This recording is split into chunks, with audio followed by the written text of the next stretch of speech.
Breaking now at 5:30, one person shot inside a Norfolk mall.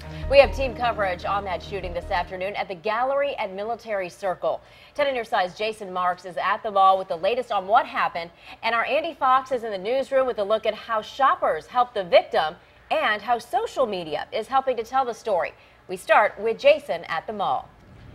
Well, I can tell you that the mall never closed. Only one wing of the mall was closed off for a while, but police are done out here, so the mall is back open. We're told they have several suspects in custody, including the person who they think pulled the trigger. Now, let's tell you what happened here. Let's give you some background. According to witnesses, it was a very chaotic scene this afternoon around 1 o'clock inside the mall. Witnesses tell us that a brawl broke out between two groups of people.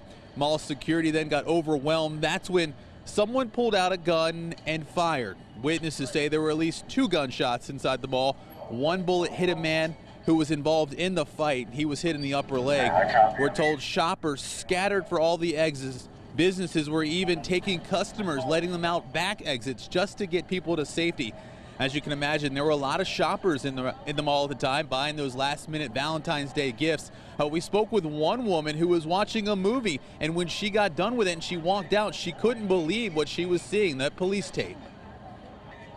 I mean, it's pretty scary because, you know, you're basically out minding your business and you don't know what can happen to you. You know, people have their children in here. We're thinking we're safe in broad daylight, and coming to find out things like this happen. Once again, Norfolk police have several suspects in custody. They do believe one of those suspects is the trigger man in this case. As for the victim, he was taken to the hospital. His injuries are considered non-life threatening, so that's good news. He'll be okay. Now, coming up tonight on WAVY News 10 at 6, we'll hear from a man who was right there when those bullets started to fly. Instead of running out, he ran towards the victim. You'll hear what he has to say coming up on WAVY News 10 at 6. But for now, that's the latest here in Norfolk. Jason Marks, 10 on your side. Jason, thank you. Our team coverage of the shooting at Military Circle continues. Seconds after the gunfire, people started posting comments and pictures on social media. Absolutely. 10 on your side's Andy Fox is live in the newsroom with that part of the story. Andy? Anita and Stephanie, the mall was busy enough with people carrying cell phones and cameras. And you know what happens when they have cell phones and cameras? That's right. We've been getting these images to report it at wavy.com. And before we go to these pictures, a warning. A warning for everyone, you're going to see some disturbing images. If you have kids in the room, you may want them to leave for the moment, but we'll be quick about this, so let's go. We also found this video on Instagram, which we showed you during our first special report around 2 o'clock.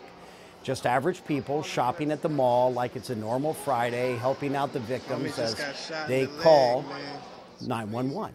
They kept watch of the victims until they arrived.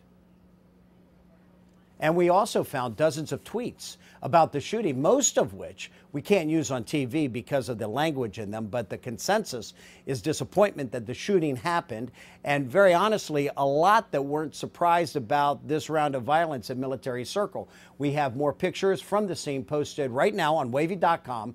In the newsroom, Andy Fox, 10 on your side.